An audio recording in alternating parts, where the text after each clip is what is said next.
பார்க்க போகிற டாபிக் பார்த்திங்கன்னா scatter diagram. Stratification analysis. Stratification is a technique used in combination with other data analysis tools. When data from a variety of sources or categories have been lumped together, the meaning of the data can be impossible to see. This technique separates the data so that the patterns can be seen. அது என்ன சொல்கிறாங்க அப்படின்னா, நம்ம collect பண்ணக்கூடிய டேட்டாவை analyse பண்ணுற அந்த ஒரு மெத்தடாலஜிக்கு பேர் தான் ஸ்ட்ராட்டிஃபிகேஷன். அதாவது ஸ்ட்ராட்டிஃபிகேஷன் அப்படிங்கிறது measurement, observations or data collection. அதை சப் குரூப்பாக நம்ம டிவைட் பண்ணி அதை பேஸ்மெண்ட்டை வச்சு நம்ம கலெக்ட் பண்ணக்கூடியதான் stratification data. Next one, scatter diagram. The scatter diagram is a simple graphical device to depict the relationship between two variables. It is the graphical component of regression analysis. A scatter diagram is composed of a horizontal axis containing the measured values of one variable and vertical axis representing the measurement of the variable, dependent.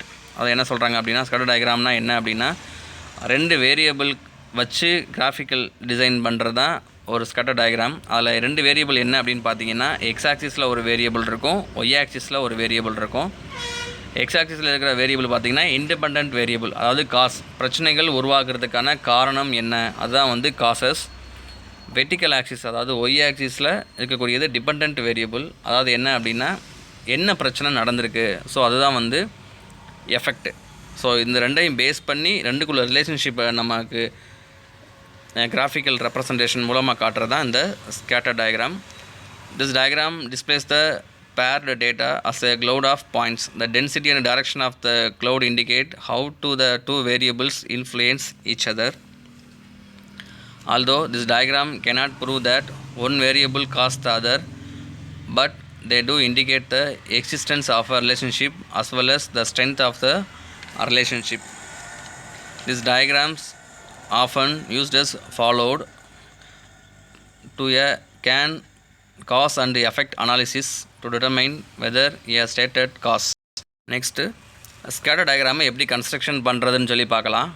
மொத்தம் 5 methods இருக்குது. 5 methods means 5 steps இருக்குது எப்படி construction பண்ணுறதுன்னு. First one, select variables which are related to each others. அதாவது ஒரு பொருளில் இருக்கக்கூடிய பிரச்சனையை பற்றின டேட்டாவை ஃபஸ்ட் நம்ம என்ன பண்ணணும்னா கலெக்ட் பண்ணணும். செகண்ட் ஒன் கலெக்ட் டேட்டா, அதாவது நம்ம எடுக்கிற டேட்டாவை கேட்டகரைஸ் பண்ணி என்ன பண்ணிக்கணும்னா செக்ரிகேட் பண்ணிக்கணும். ஸோ அதான் கலெக்ட் டேட்டா.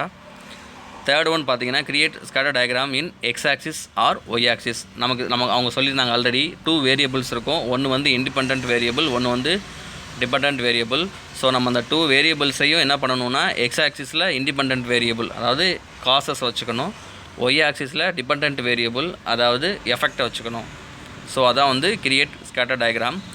நெக்ஸ்ட் ஒன்று பார்த்திங்கன்னா examine the shape of cloud points. So effect plus cause, so ரெண்டையும் மென்ஷன் பண்ணி நம்ம வரையக்கூடிய அந்த பாயிண்ட்ஸ், ஸோ என்னென்னலாம் எஃபெக்ட் நடந்திருக்கு, என்னென்னலாம் காசஸ் நடந்திருக்கு அப்படிங்கிற பாயிண்ட்ஸை வச்சு நம்ம என்ன பண்ணணும்னா ஒரு ஷேப் க்ரியேட் பண்ணணும். Determine the type and strength of the mutual relationship. So இதுதான் நம்ம ஸ்கேட்டர் டயக்ராமை கன்ஸ்ட்ரக்ஷன் பண்ணக்கூடிய ஸ்டெப்ஸ்.